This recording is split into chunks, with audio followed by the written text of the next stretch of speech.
Hello? Hello? Hello? Hello, this is, sorry about that. This is Werewolf the podcast. We're on episode 177. Yeah. Um, Serial killer drama. There's loads of things down in the link below. God, it's noisy. If there's loads of noise. There's loads of links down in the link, but in the description below. Go and click on those and go and join us on Facebook and X and Instagram and stuff. Please follow us. Miraculously, we're doing amazing as a podcast. So yeah, be part of the team and come and follow us and do all that stuff. Sorry, I can't handle this anymore. I really apologise. Let's just get on the show. Right the fuck out!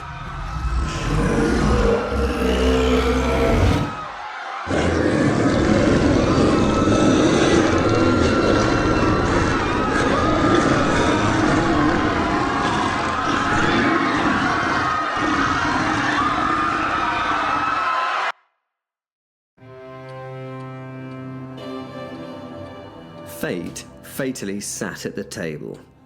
Fate was the darkest of all the non-gods and a little bit up his own arse, to be honest. Anyone who had his level of self-grooming and manicurization, well, you know what I mean. Don't judge him.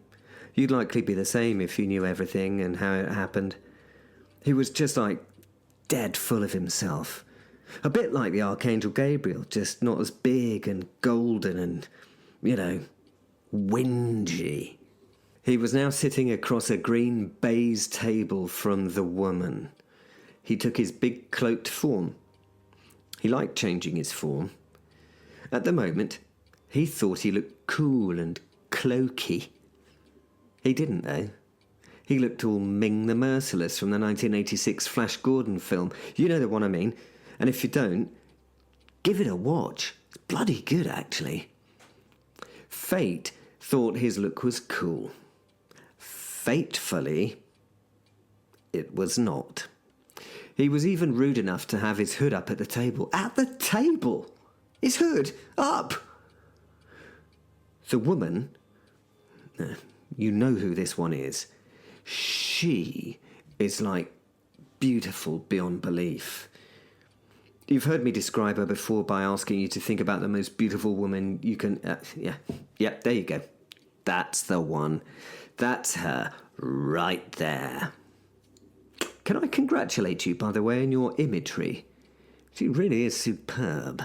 The pair are playing dice for the fates of their favourites, or is it unfavourites, or is it fortunates?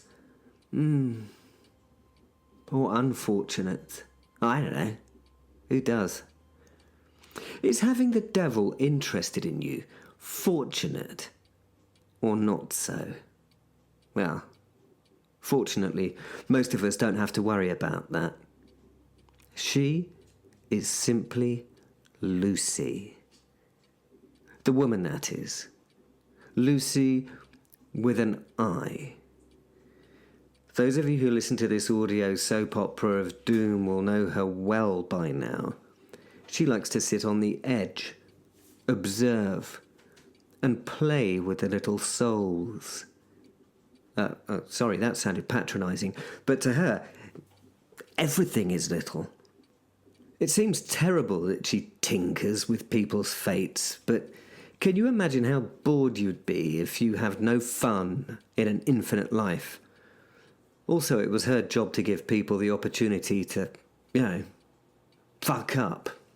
I mean, mess up. That sounds better. It's more appropriate, probably. She liked playing with fate. She loved the fact that he played by the rules. The rules applied to him. They had to, otherwise the world and all its physics and algorithms and mathematics wouldn't make sense or work. Yeah, sorry, mathematicians. If it wasn't for fate, all those lovely rules that you live by, they just wouldn't apply. It's cute to see that the mathematicians and physics people think they have to find the tiny rules and build them up from there to the big ones, when it's actually the other way around. One big rule forced all the other maths and bollocks to exist in the first place. There were difficulties when it came to matching quantum stuff and relative stuff, but fate just made it out to be really hard maths that no one can do. Not that the maths didn't actually work. Fortunately, fate's one big rule is just... you can't break the big rule. Unfortunately, a lot of very serious and well-respected people would be out of work if we just accepted that. And can you imagine what minds like that would do if they didn't have to work with something as banal and stupid as, string theory?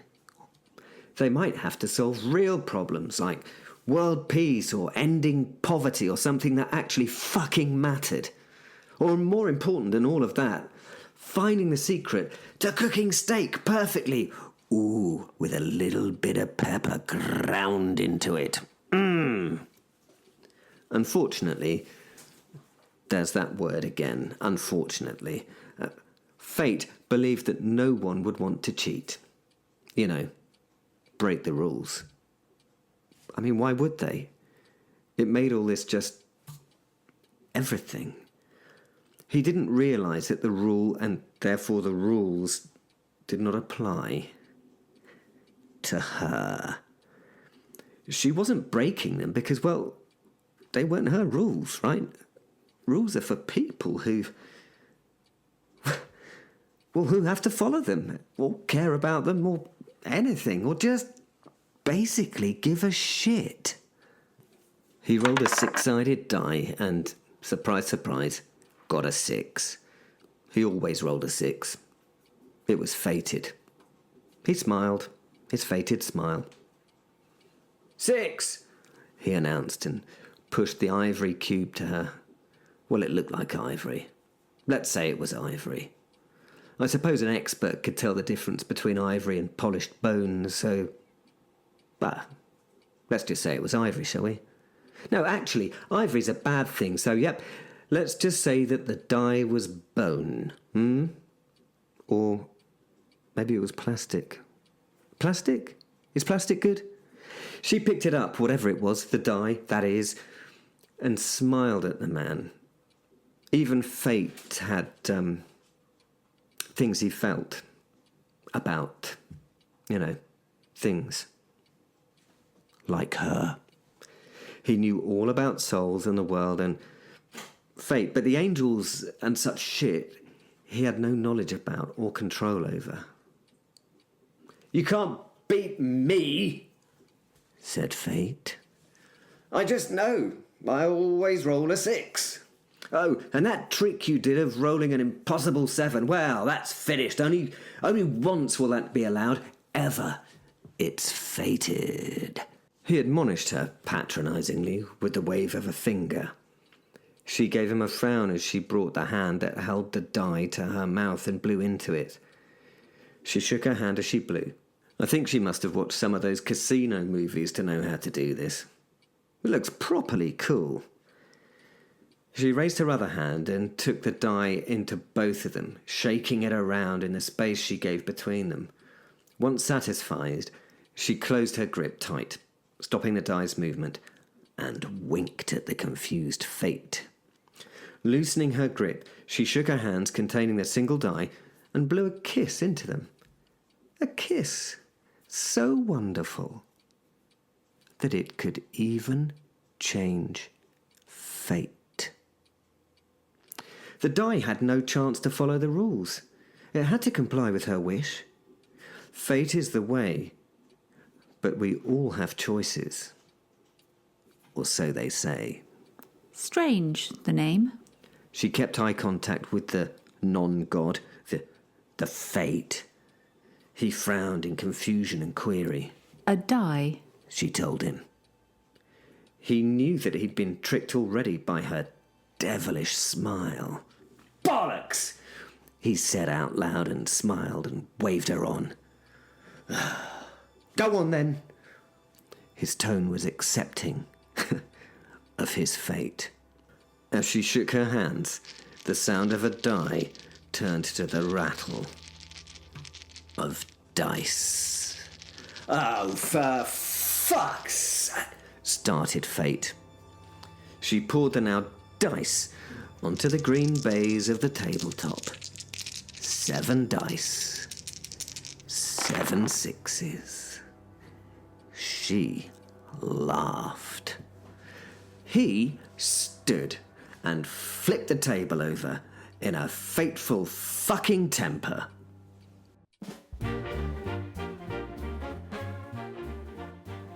The Professor. It looked ridiculous parked next to the Morgan.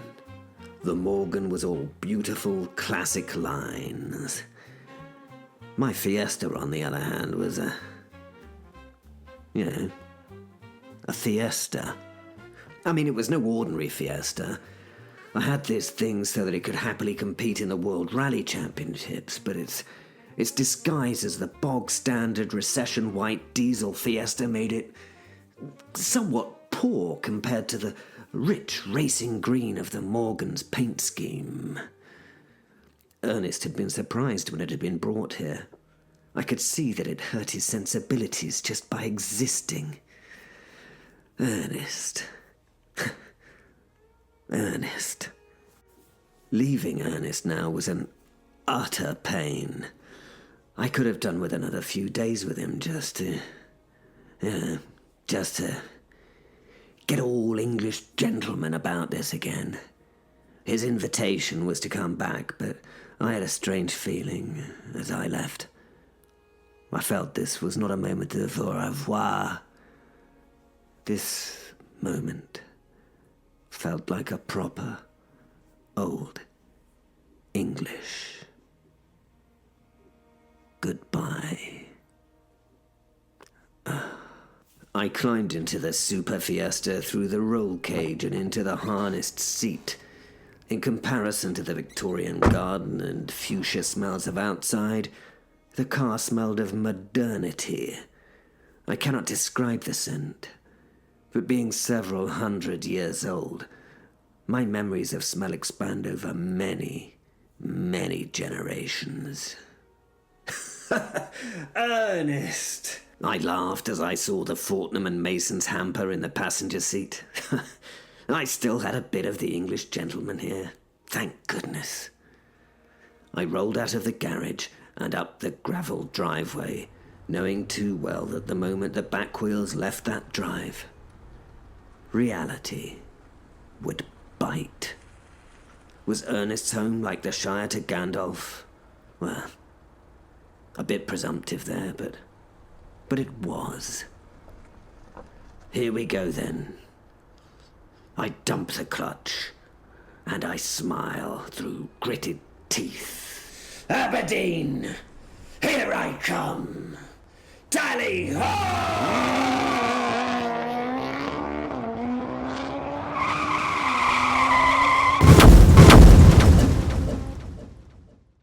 Soula.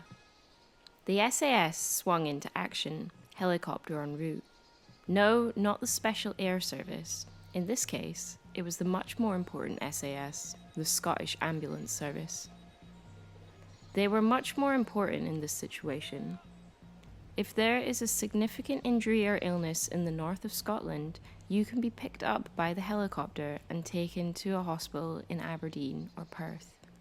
It sounds incredible, but a few hours on a helicopter on death's door, not the making of a Make-A-Wish Foundation request, is it? The car, driven by Will and with the passenger Ben, had been travelling at high speed when it collided with a white Rogers Transport HGV, which was hauling a load of pallets brought from the islands. The impact had been at about 9:47 a.m. and had caused major damage to the car, the truck, and both vehicles' occupants. That's what tends to happen in high-speed crashes, though. Don Mason, the stereotypical lorry driver, was more likely to die from a heart attack or lung cancer than a vehicular crash. At 47 years of age and being 5 foot 6 inches tall, weighing 20 stone, 130 kilos, maybe 230 pounds of, let's say, not so much gym weight, then a car crash should not have been the thing that statistically should have killed him. Anyway, we can ignore this character as he lives and realizes that he should look after himself for his sake and his family. Once a born-against CrossFitter, now a born-again CrossFitter. So he sort of died in my eyes. Or we could say he lived happily ever after until the incident. The incident was not his fault, though. You only get so many stray elephants called Timothy in Newcastle anyway. Don Mason, the driver of said lorry, had been trying to avoid the oncoming car, and by doing so, had been struck on the front passenger side by the Toyota Supra. Well, he was not struck. The lorry was. We can estimate that the god-awful looking but mechanically marvellous Toyota Supra was doing somewhere in the region of 70 miles an hour on impact. The truck driver had lacerations from broken glass, a broken right shoulder, and a severe concussion. The life-saving deployment of the airbag system had mitigated significant head injury, but as you can imagine, the man was not happy. But a few hours later, after smoking several rollies and a racist rant, he was in a good spirit, but he was not dead. The car's passengers were not so lucky. The Toyota had struck the corner of the truck head-on and pancaked on impact. The engine was now where the passengers and driver's seat should have been, and had caught and crushed Ben and Will's legs. The cheap bucket seat and harness had held Ben to a great degree, but a 3-litre engine coming into the passenger compartment at high speed had done him quite a bit of damage. His head, although saved to a degree by the airbag, had severe whiplash and impact injuries. His face had been crushed on the left side. The special forces were first on site after the incident. Will had gone. He had been in his wolf form and had disappeared. To be honest, I could not give a shit about Will right now. There, in this moment, was only Ben. There was very little that they could do to help, but they had tried to calm down the members of the public attending and managed to get them to give the space to the wreck, which now backed up the traffic on the A836. I had managed to jump in the van with the boys and arrived with them at the crash site. The Toyota was no longer car-shaped. It was at least 3 feet shorter than it should have been. Smoke poured from the engine compartment. The Norwegian soldiers had swarmed the car. They made sure it was safe and that there was no danger of fire or explosion, and then they left the unconscious Ben in place. I ran to the car shouting Ben's name, but got no response. I could see his face, his eyes were closed, and there was lots of blood. I tried to open the door, but obviously it was damaged and bent, so I couldn't open it. I yanked on it hard to try to get to him. I cried and screamed in despair. Anja, one of the Norwegian soldiers, walked forward towards me as I raged on my inability to help the trapped Ben. He was smiling at me and shaking his head while maintaining eye contact. There was something strong and reassuring in his look. I pointed at the remnants of the car, and the tears just started streaming. Ben, oh God. My eyes were flooded with tears, and I was trying to stay professional. That man was my friend, a friend that I loved. Oh God, don't get me wrong, not in that way. It was not the love way, but I loved him as if he was a younger brother. Anja, the Norwegian squad leader, held me back from the wreck and from getting to Ben. I fought him weakly, but just for a moment. Tears started falling, and he embraced me.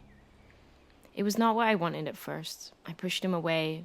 Then after a few moments, after he didn't let me go, I drove myself back into his arms, and the tears just started running from my face onto his chest. I don't need human contact often, but I needed it then, and this man did not care that I was wetting the fuck out of his uniform. He held me as I cried and rocked me in his arms. He stroked my head and made this sushi kind of sound that a parent would make to a toddler. And to be honest, the reassurance really helped. I felt myself relax a little. I could get myself back into some level of control. Eventually, I looked up into those eyes. Of course, they were a beautiful piercing blue. I stepped back from him. We'd just had a moment, and that moment was just now over. I wiped my eyes on my sleeve and looked again at him. The question I asked was not verbal, but he understood. A half frown creased his lips, and he looked down at the ground, shaking his head. His injuries are insurmountable, I think. He told me. We can do nothing. If we take him from the car, he will bleed out. Will. Ouch! I shook my head as I smelt the smoke and the fluids that had poured into the car. The engine block had pushed me into the back seats. I'd been smashed physically, but you know, I'm a werewolf, so I kinda heal really quick. Oh, Ben, I feel crushed, I told him as I pushed the engine that was on my lap away from me. Yeah, I can do that. That was a bit painful, eh, Ben? Hey, Ben. I turned towards him. I turned towards my passenger. Ah, I see you know how I feel, I told him.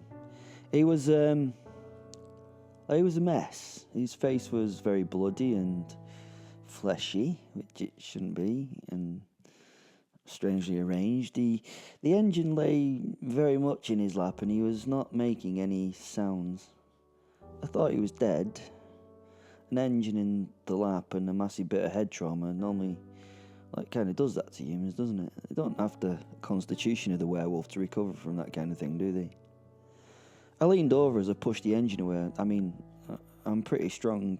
You know, I'm a werewolf, so it was very heavy. I managed to push it away, and it probably did a lot more damage to Ben then, though, didn't it? Sorry, Ben, in doing that, but, you know, I had to go. I shook his shoulder. There was no response. I think he was... Anyway. I'm sorry about that, Ben. I owe you, Then I remembered him talking about his dad. His dad... Why do I give a fuck? But his dad would really miss him. It would be awful being a dad and losing... I was a biological father. I wasn't a dad, and I felt I needed a fucking drink. And then I just stopped. I looked at the young man bleeding out. It gave me none of that usual joy in this moment, just sorrow. I closed his eyes for him and started kicking my way out of the door, roaring in my anguish. I was in the field, and I was running. I was in my wolf form, in joy, so much joy. I covered through the fields, no one would see, a black shadow in the day. I came to the primary school. It was playtime. The children were outside. Maybe it was time to play. I wonder how many fathers would be crying this evening at the loss of a child. Look at that! There's those little piggies. Of course, pigs living by the woods have to be careful. Ooh, you know, their silly song always makes me laugh. But they should be looking out for the big bad wolf, for the big bad wolf.